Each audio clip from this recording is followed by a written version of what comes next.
Here at the joint meeting with the Franklin School Board and the Franklin Common Council. A call to order. Roll call for the Franklin City Council. Let's see, Ken Austin's present. Mr. Taylor, absent. Mr. Shuck. Here. Present. Mr. Prine, not here. Ms. Price, absent. Ms. Nally. Here. And Ms. McGinnis. Here. Okay, for the school board. Yes, Becky Nelson's here, Debbie Gill, Here. Jennifer Mann, Present. Brett Jones, Here. and David Young. Here. Okay, could we stand for the invocation and the Pledge of Allegiance? We'll do a Pledge of Allegiance first.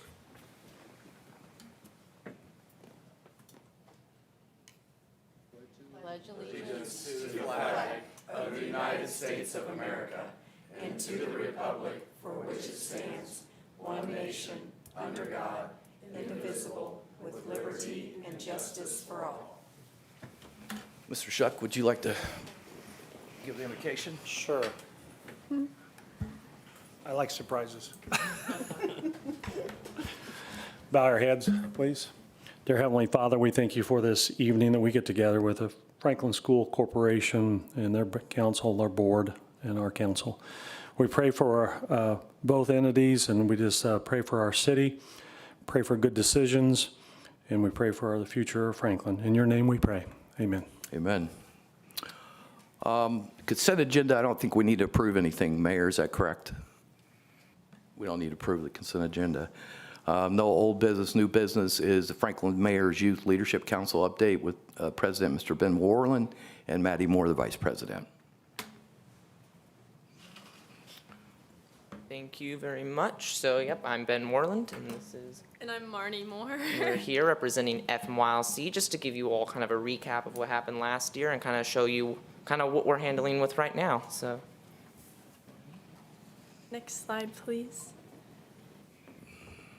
Thanks. So last year we had a very successful year. I served as the president last year. So I think our biggest project that everyone knows about, hopefully, is the lights we installed at the Youngs Creek pickleball courts. So that was very successful, and obviously that couldn't have been done without Houston Electric, City Council, Board of Works, so we're super grateful. They didn't do all the fundraising though. We did have a pickleball tournament, which is pretty successful, and it's just good to get the exposure and fundraising a little bit. We did the Christmas Angels, we sponsored a family, and we also did the winter market. Those are both annual things for us we enjoy doing just to get our name out as well. We also did the chili supper at the Elks Club, so this was our first time doing this. We just wanted to network with some people in Franklin, get their opinions about maybe some future projects we could do in Franklin. So that was really fun. We hope to do that again. And then out in front, maybe when you walked in, you noticed the generator is painted. That was one of our projects. Has some representations of Franklin, so it looks really nice. So those were some of the main things we did last year, and we want to thank everyone in the city that helps make it another successful year. Thanks. If you want to click on the next slide, I just wanted to include a picture of these lights because they're actually the prettiest lights I've ever seen. So I hope everyone enjoys them. Yeah. all right. So this year, it's a new year. So currently we're working on brainstorming for our next large project. I believe this Thursday we'll be voting on it. Right now, members have a form that they're filling out, submitting their ideas. We spent our first meeting brainstorming and talking in like small groups, so we're all getting really pumped for that. So that's one thing we're really excited about. And before that, we actually had a retreat where we kind of got a chance to kind of bond and get to know each other because we got a lot of new members, and some people, you know, if you're like me, sometimes you don't meet everyone, so it's just kind of, you know, nice to really get to know each other. And a new initiative we're kind of taking this year is we're trying to get a bit more involved and do some more things. So we're making new committees within the council to, you know, try to make smaller projects, you know, because we already do a bigger project, so we're trying to do some of the smaller things too. But as Marnie said, we're working on the power generator mural outside, as you've all seen, and we'd just like to specifically thank Taylor McHenry and Keegan Turner McQuinn, because they've been the two who have really like spearheaded that. Like they've done like 90% of that work, because not everyone in the councils, if you're like me, you're not very artistic, so, you know, they've just been very generous with their time and their efforts, so we thank them. And just thank all of you for being amazing in the community and supporting us and allowing us to just come up here and talk and just do the things that we can do. So thank you. Thank you. Thank you.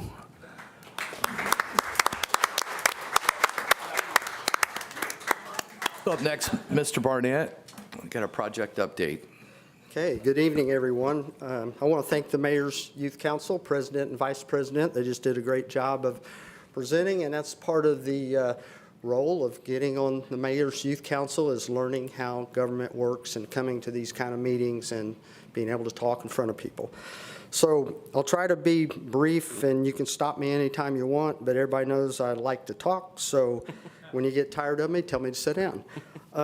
We'll start off with the US 31 state project. You notice I said state project. That is by the state of Indiana. I will say people has asked us, well, did the city have any input? Yeah, we had some input. The trails, the sidewalks, the drainage, and we even talked about intersections, and we worked with the schools, working with Crossroad engineers on, we had suggestions. Did we design this road? Absolutely not. They designed the road. We had suggestions. They come back with, maybe they took some of our suggestions and said, we will use that.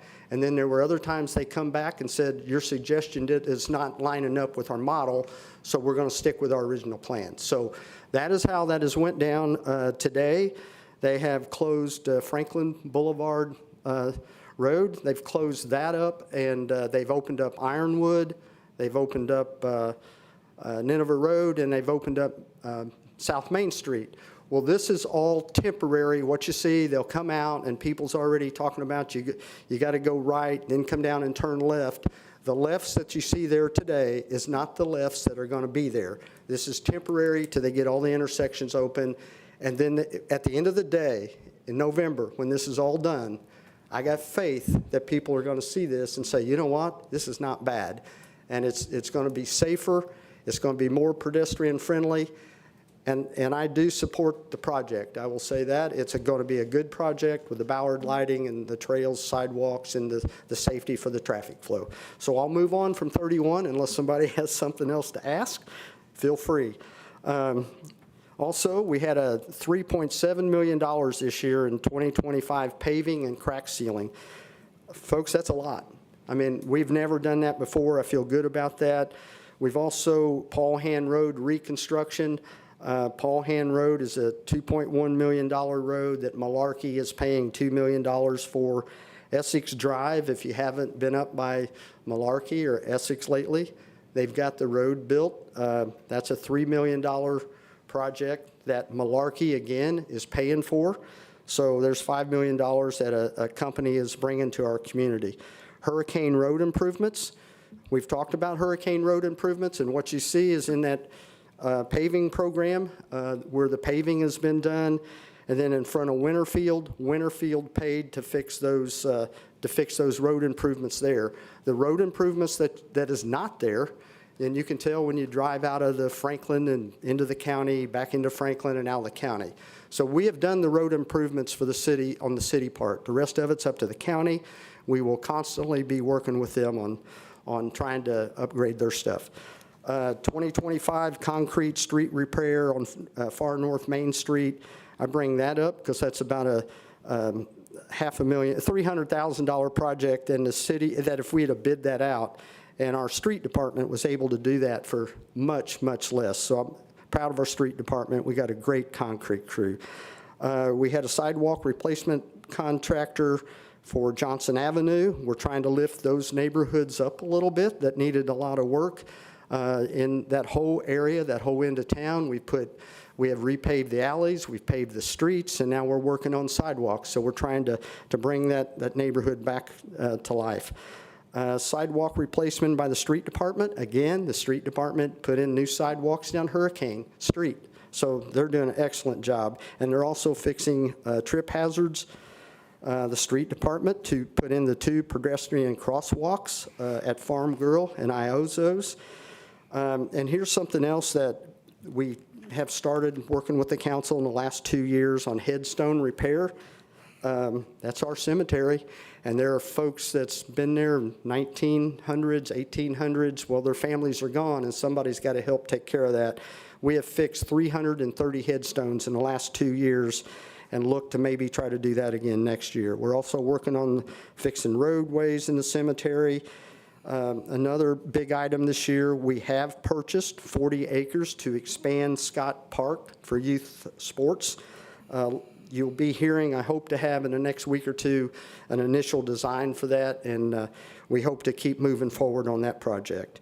And then the Active Adult Center opening this year, that's a big project for all of us that we're all proud of, and got that moving along.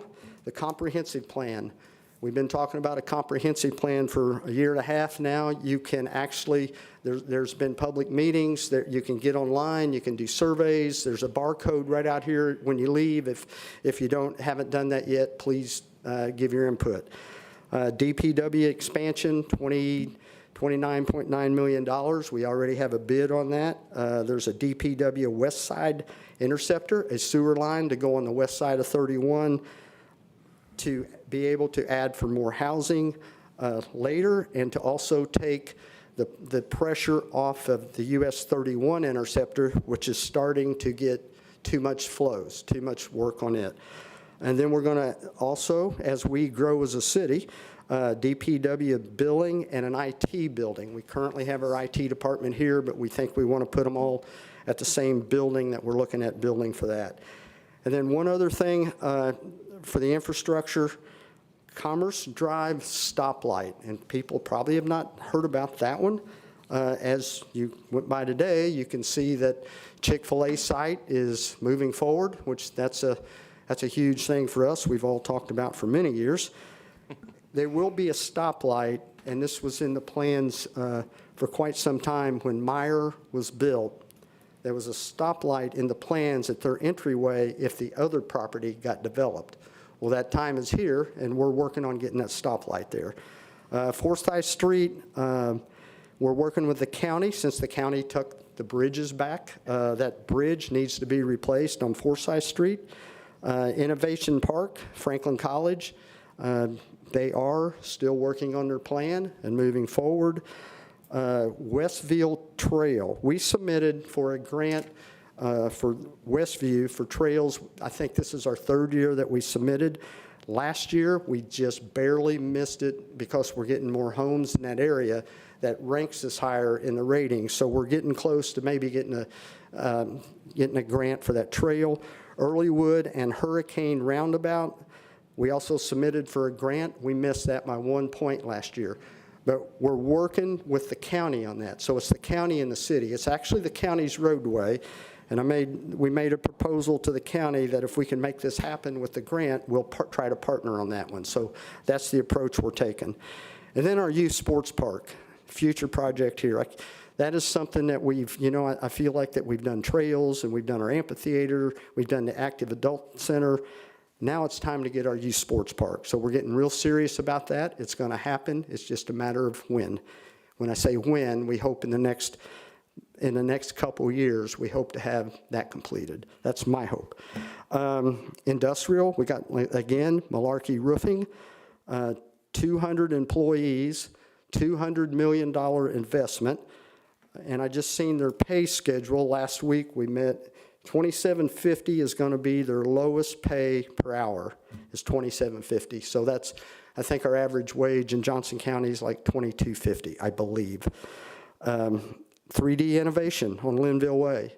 You can see that building's going up. That's high dollar jobs. That's high wage. We appreciate that. Aerotomic, they doubled their size. That is high wage jobs. That's also on Linville Way. And then let's talk a little bit about commercial. Chick-fil-A, we see it. Chick-fil-A's there. That's the only one that we know of. We know there's other ones being proposed. I've had conversations with the other 5 people or companies that's interested. But right now, Chick-fil-A is the only one that is committed. And then we have Aldi's. Finally, Aldi's. The old Tractor Supply building is where Aldi's is going to be. If you went by there today, they got dumpsters. They have started their construction, so that's happening. School Corporation, taking your thunder a little bit. It's the Early Learning Center, pre-K Learning Center. That's pretty exciting for our community. Thank you for that. And then the Agriculture Education Center will be breaking ground soon. And then Johnson County, what's going on in our city with Johnson County, the mental health facility is getting closer every day to opening up. The probation and community corrections facility, they are building it out on their complex now by the jail. And then the recycling center on Graham Road, which still needs a little bit of work with the roadway. They had some issues with Duke Energy where they put their poles at. And then, of course, our courthouse, and I know people are, why is the county taking so long on the courthouse? I don't think people realize when that tornado hit Whiteland, and it also played havoc at our street department, played havoc right here on our tower, it twisted that tower. So it was, I don't want to say it was close to coming off, but it moved that whole tower, and they had to, that's why it's taken so long to fix that, and they're fixing it the right way. So I appreciate that. And then I just want to touch just a little bit on housing. What we have before you, I just wanted to, I know housing plays a big, important role in what the schools do or need for their planning. Right now, we have available 176 lots. Those are available. You can build on today. And then over here in the second from the last column, it says future lots. Those lots are not ready to go today, but we have 566 future lots that's approved that needs the infrastructure, the roads, and all of that built. So that's where we're at on the housing part. I don't have anything else to talk about. I could stay up here all day if you want to just keep asking me questions. So, any questions? I have a question. So we've had some concerned parents, and I'm one of them, about the roundabout over on Commerce by the high school, getting a crosswalk there for our students that walk home from the high school. Is there any talk or discussion about that at all? So you're talking about a crosswalk from Simon Road to go on to Simon Road? Yes. Okay, the reason there hasn't been a crosswalk to go onto that is a county road. It's not a city road, and there's no sidewalks to cross onto. And that's a great question. Thank you for asking that, because it's a good time to get the word out on what's going on there. And I will tell you, we get emails every year when school starts and during the year about the kids walking out in the street and all that. It's a concern. I have met with the county commissioners several times. I think the last time I met with the county commissioners, Benji was there. I think my engineer, city engineer was there. The county engineer was there. Commissioner West was there. We had a good discussion about that road. The county knows that road needs to be fixed as well. They want to fix it. The problem is there's no right-of-way. What they have is the width of that road, and you can't put a sidewalk where you don't have right-of-way. So they have tried to buy the right-of-way, and the landowners don't want to sell it. So at some point, we got to figure out what is best for safety for our kids. And honestly, nobody likes the words eminent domain. Right. But I know that has been kicked around, and that would be the only way that I would support that for public safety.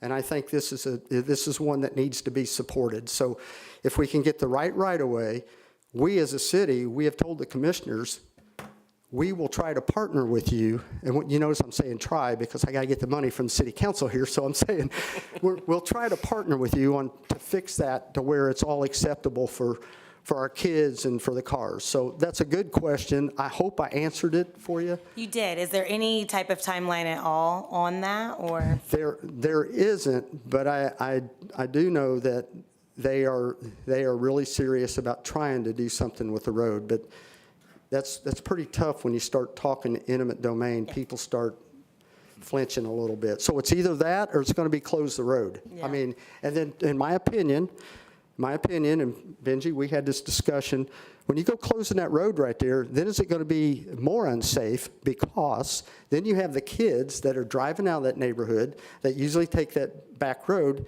Then we're going to put them out on 31 where we have road construction going on. Is that safer to put them out there than it is right here? So that's a pretty tough decision. I would just like to see the landowner sell the land and we put in a sidewalk and you just take what you need for the sidewalk and safety. That's what I'd like to see. But I know I've carried on here and people's got things to do tonight. Is there any more questions? Thanks, Mayor. I don't have anything. All right, thank you. So next up, Franklin Community School and City Franklin Partnership with the IT and SRO program, Mr. Sprout. Thank you very much. Matt Sprout, Executive Director of Technology for Franklin Community Schools. And the city and the school district have partnered together for quite a while when it comes to IT. It has really been a benefit for the school district as it has for the city. One of the opportunities that we take advantage of is collaboration. So when we talk to vendors, as we did yet today, and we start talking about the city and the school district, it's not two entities, but we have 6,000 users at our school district. So we talk about 6,500 users. And all of a sudden that puts the city in a different pricing market than they would if we went to two separate ways. Ultimately, that saves the taxpayers' dollars, in which, thanks to Dr. Clendenning and the mayor, I believe they were the ones that kind of thought through this. As the school district needed IT help, and so did the city, it was that opportunity that created this.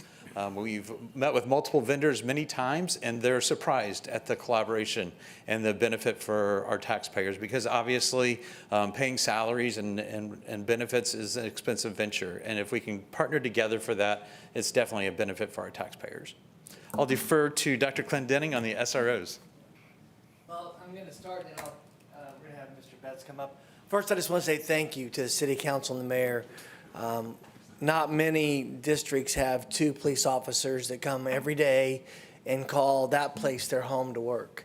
And it's a special place. I know our elementary schools in CBIS that have that are very honored and appreciative.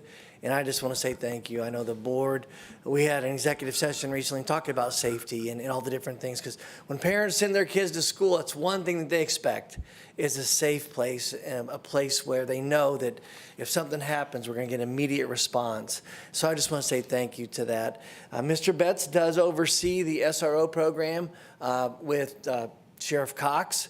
Doug is our de facto chief for us, and he then leads the other 4 officers beyond your 2 city officers. And so I'll send it to Benji, and he'll talk about SRO and then move into the projects. Just briefly, everybody kind of covered most of it. We do have 2 officers from the city, and we appreciate that partnership to help us out in our schools. We help pay for that through the school security safety grant that we apply for every year through the state, and use that money to help offset those salaries of our officers that we get with the city.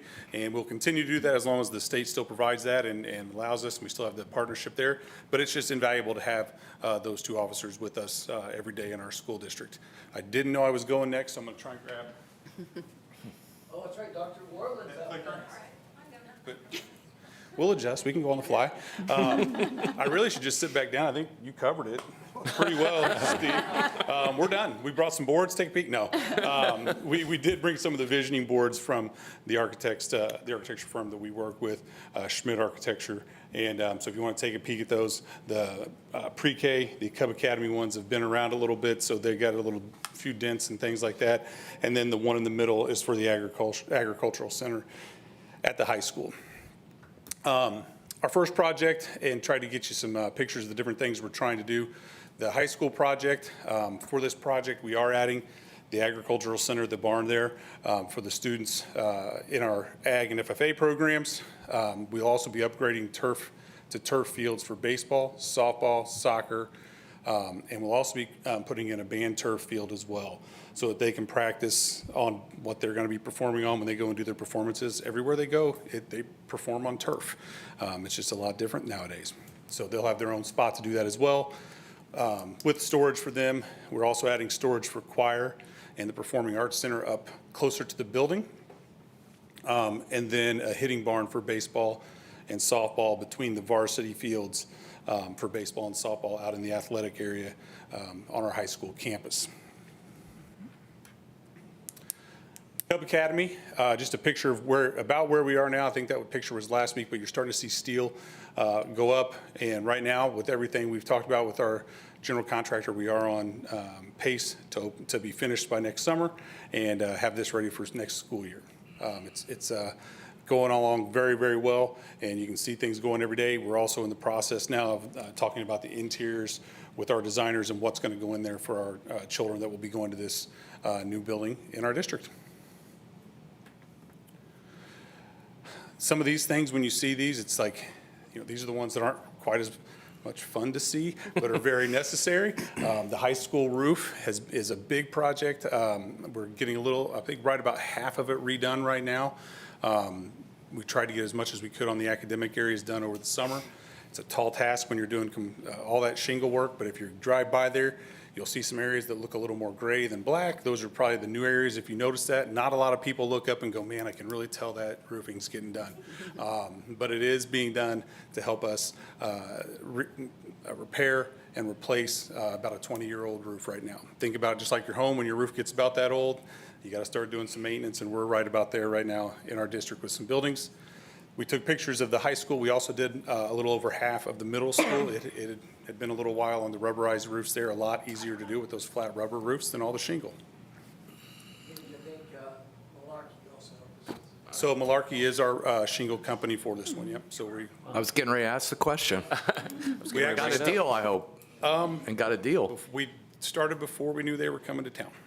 So hopefully on the next one, we'll have a little bit more of a conversation as we move forward. Well, let's hope so. They have contacted us, I believe, to say, can we use this as a little bit of a showcase? And so we'll be working with them as we move down the road too, I think. Seems like a home run. Again, something not a lot of people go, man, that was awesome. But we've done some HVAC and upgrades in our buildings. Again, we have had boilers that are 20, 30, 40 years old that we needed to upgrade. This one in particular is a pretty big one. At the middle school, the people who live near there, the old one, when it got too cold, it worked so hard to catch up that it would shoot out a whistling noise through the ventilation, and we were getting complaints from local people about this whistle noise in the middle of the night that woke them up. So hopefully this will take care of that, and they won't be woken up like they think the 11 o'clock Friday alarm's going off. So we should be doing a little better there, but it's just another thing to help make us a little more efficient in our district. Over the last couple of years, we've also started to upgrade our playgrounds to make them accessible for all students. The first one we did both of Northwood's North and South playgrounds. This summer, the top one is at CBIS. It is complete now. One little piece we've got to fix, but it is all done. And the bottom one is Creekside. And so after, I think, September 22nd is our completion date. We ran into a couple bumps on Creeksides this summer. We should have all of those playgrounds up and accessible for all children at the places where we need those. And pretty neat stuff. The pictures our teachers send us of all kids playing on there together are pretty awesome. And it's a great thing for all kids to be able to get on and play with things with their peers. So pretty proud of those as well. We've also upgraded some things. Some stuff you may not realize, but if you drive by Webb, it might look a little different. We did some new paint on there. We've done carpet at at Webb and Franklin Middle School, and it just makes things look a little better. Some of that carpet had been there a long time, snagged, pulled up, rough little spots in them, and it was about time for those to get done. So just little upgrades that make a huge difference in the buildings as well. And that is it. Any questions? Anything I could answer for y'all? All right. Thank you, sir. Thank you very much. Next up would be Dr. Brooke Warland, Franklin Schools Reading Program. Good evening, everyone. Thanks for allowing us to join you this evening. I'm curious, this is not going to start the direction you think it's going to, but how many of you have been to a chamber meeting recently? Franklin Chamber meeting? Yes. And who's normally leading all the cheering? Do you know?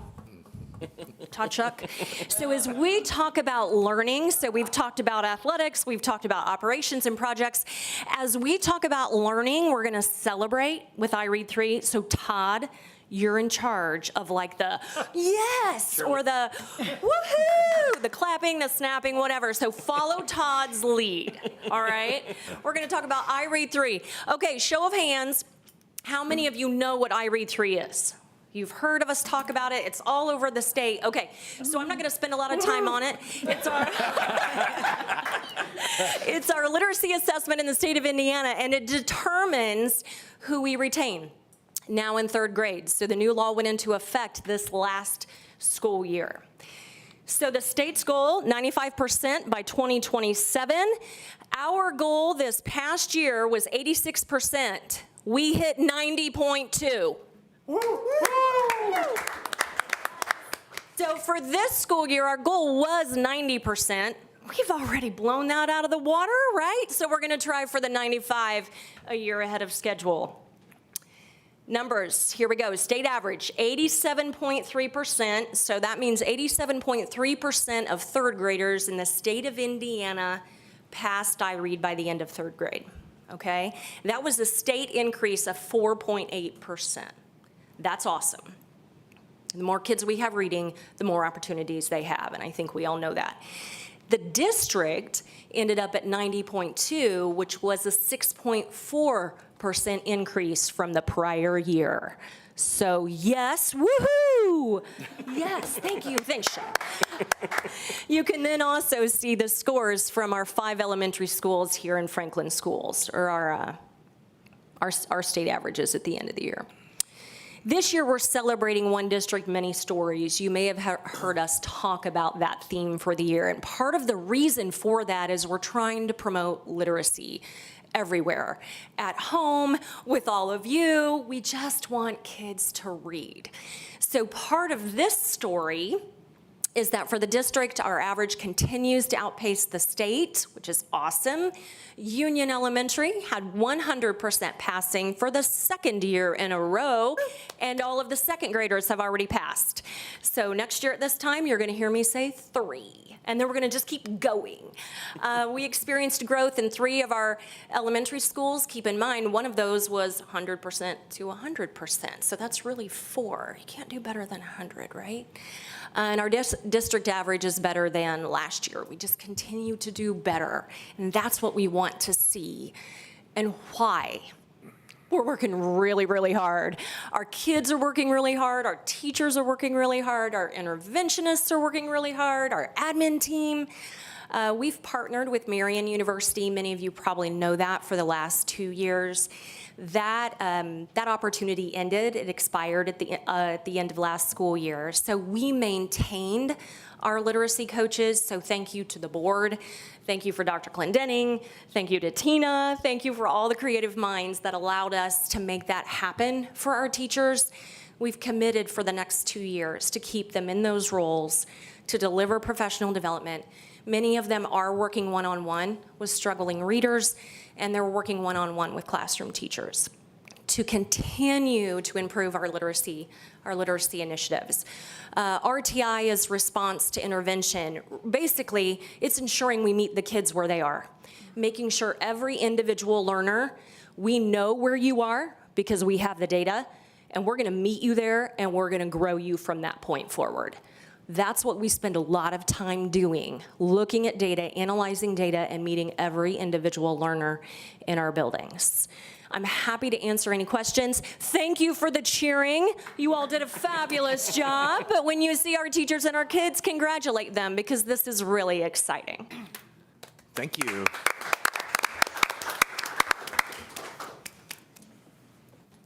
Brooke, that was great. I'd almost say you're genuine Franklin. I'm helping. Right on spot. Thank you. Thank you very much. Well, I do want to thank everybody for coming out, and I'm going to talk about a few new laws that comes to us.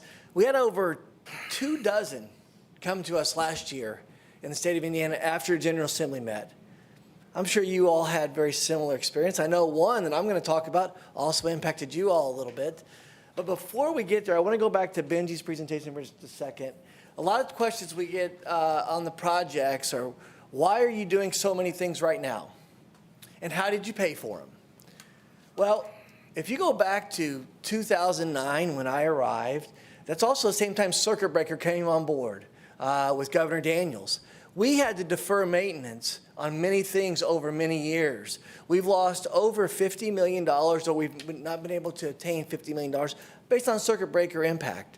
So once we started to see, and we've had our debt service payments, our rate come down, we've been able to then borrow some money and through bonding to help us with deferred maintenance. The most recent is a $30 million bond that we received back in 2024 for the preschool center, the upgrades to the high school, and then right before that, we also had another small bond to help us with the infrastructure you're seeing that Mr. Betts talked about. So if you get questions about, how is this school doing this? Didn't our taxes go up? Our taxes are actually going down from the school's perspective and what we're doing. AV has gone up. We've all talked about AV, right? Governor Braun talked about AV. We've all talked about AV. But we've been able to borrow money and actually lower the tax rate in terms of what's going on. Yes, we're putting some new field turf in at the high school. One of the things there is lost time for kids and going back to individual student growth and trying to help us. That's one thing we're trying to do is get captured time back for kids to do sports, to continue to grow, and also to give back to our community. We'll be using those facilities through different aspects and renting the facilities to also help us in the long-term future for that. We're excited about the ag facility, and we'll talk more about that. And on Friday, all of you, hopefully, you're invited at 9 o'clock to the back, to the north end of the high school where the ag barn will be built. We're going to have a groundbreaking ceremony, and the community has also partnered with us on that. This happened all the way back in 2021, right when COVID and all the craziness was happening. The ag barn came to fruition. We were asked to be a part of it, and we welcome this, and we're really excited because it's not only just going to be about the animal side, it's also going to be about the production side and the different things and different ag economics that you can have inside of our facility to kind of propel them to that either career or that college pathway experience. So just wanted to hit a couple of those things. So what new laws did you know about? Well, the first one with the addition, subtraction, division, and multiplication, just like we had the reading law come into play 2 years ago, we now have a math law. It's going to almost be the science of math, if you will, created through the state of Indiana General Assembly. And one of the things that we're required is to have the same intervention strategies and program structure that we saw in reading.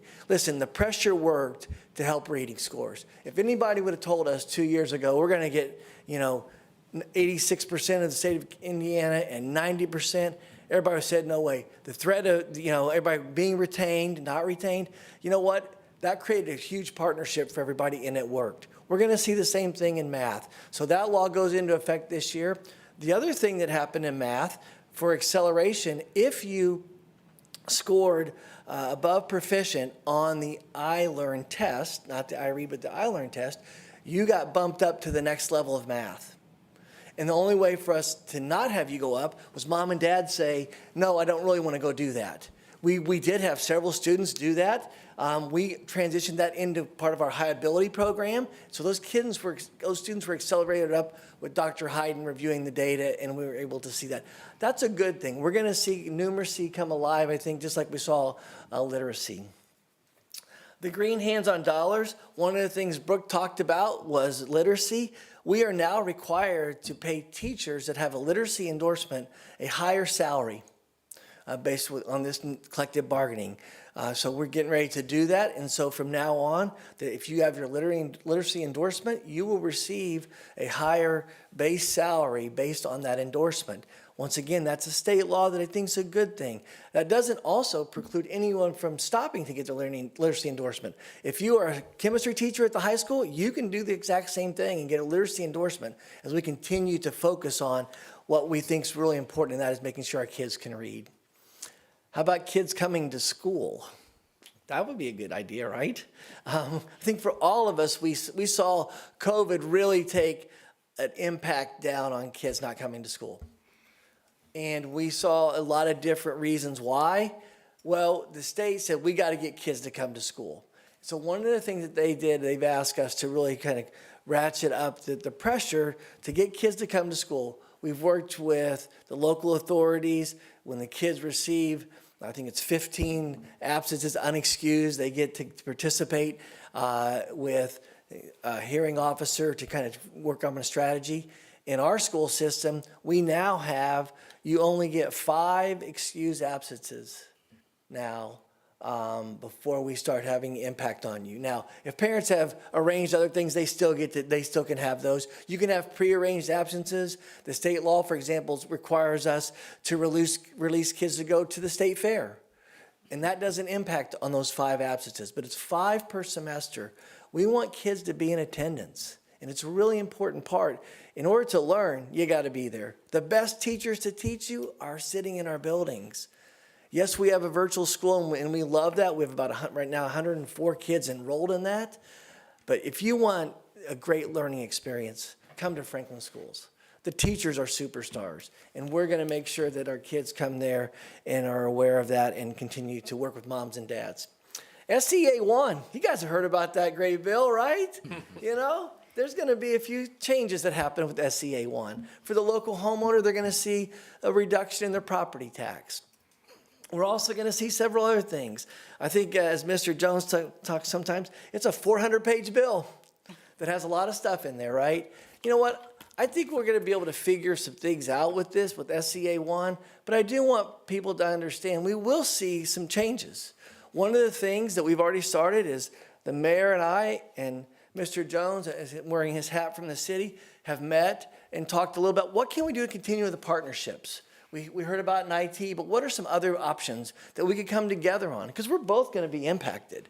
I think we're going to be able to figure it out. I love the systemic thinking that we have here in our district that can do some things, and I think this will be a vehicle for us to continue to have that conversation. Obviously, 2028, we're going to see a lot more changes as it travels forward, but I think a lot of time between now and 25 to 28 is going to have some significant opportunities for engagement. So I'll just leave it at that for SCA 1. And the last one, ISHAA. This is one that's kind of an interesting one.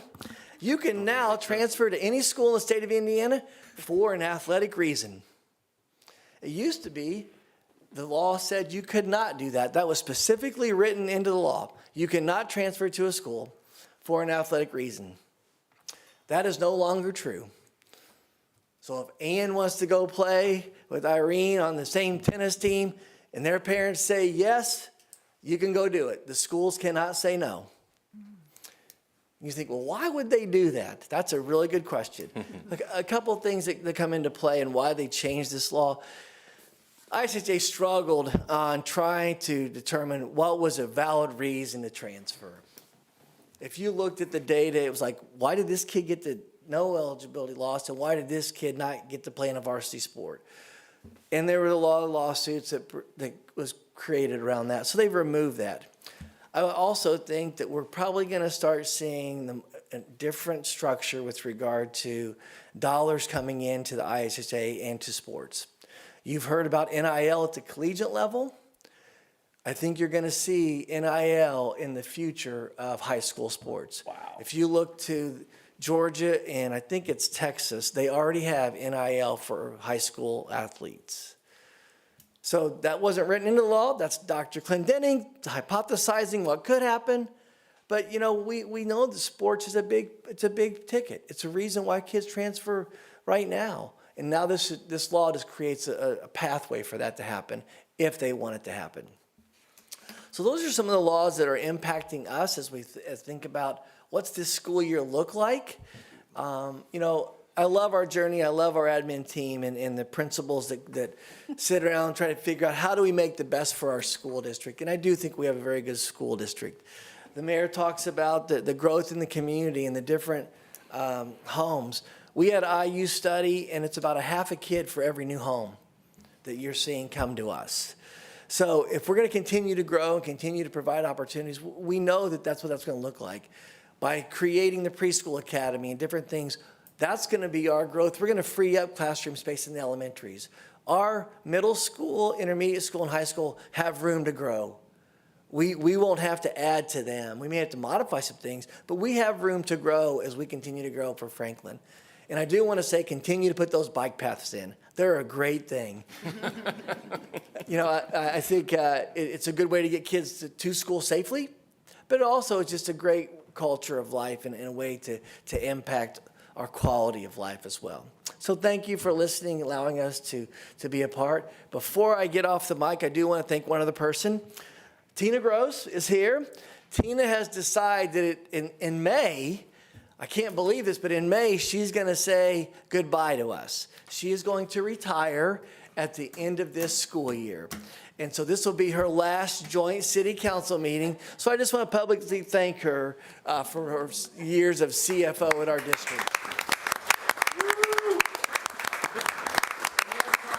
That would be a genuine Franklin. Yes, it is. Yes.